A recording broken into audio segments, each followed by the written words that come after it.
What have I been watching from this season? Hold on tight, I'll be giving you the essentials. Out of morbid curiosity, I started My Wife is the Student Council President.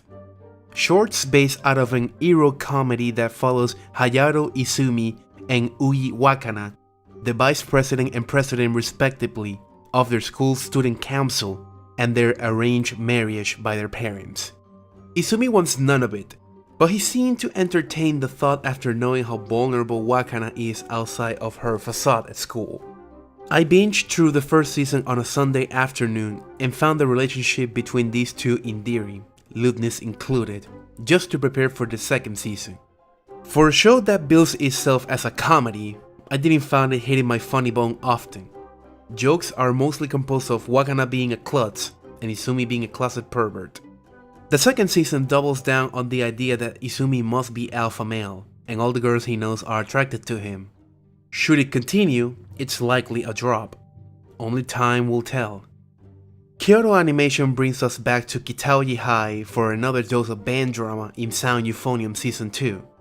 The band won the regional tournament, the nationals are closer than ever, and the members double down on their practice to take this one home.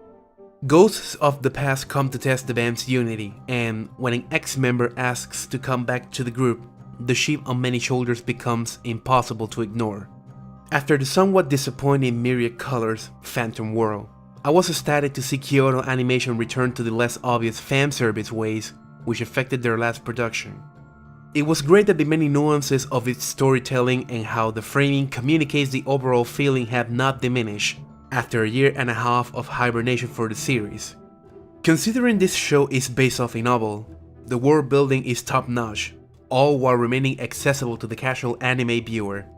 I love every second of it. Another season 2 show that joins the ranks is Bungo Stray Dogs.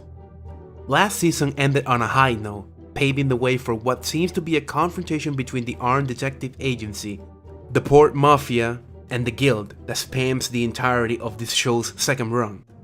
Instead of starting where it ended, it switched its focus to the most interesting character on the show, Osamu Dazai.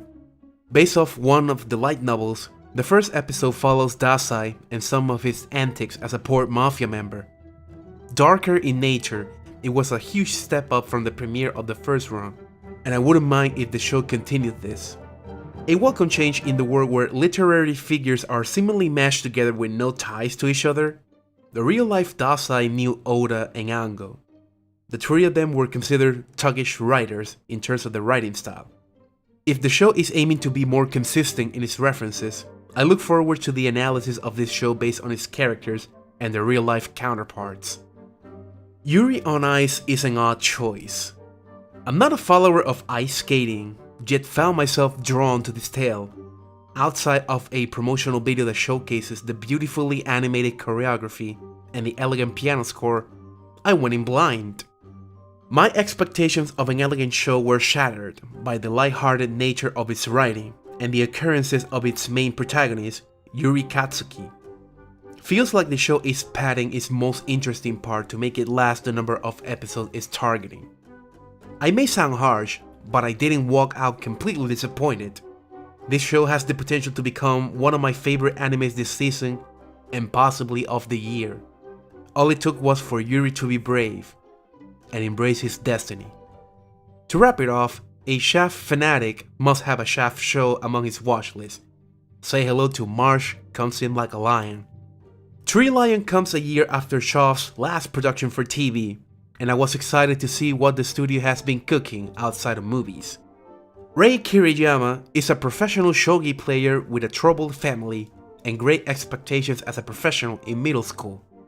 The love he didn't receive from his family, he gets from three sisters that welcome him as one of their own.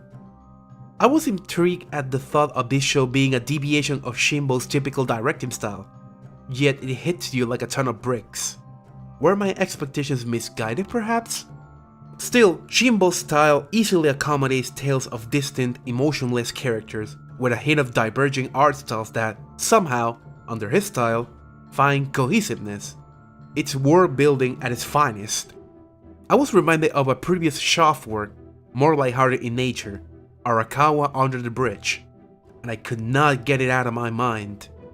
I love to look back at this show without the ghost of something similar creeping up on it. These are the essentials of the 2016 fall season of anime. Thank you for watching. Until next time, with nothing more to say, signing out.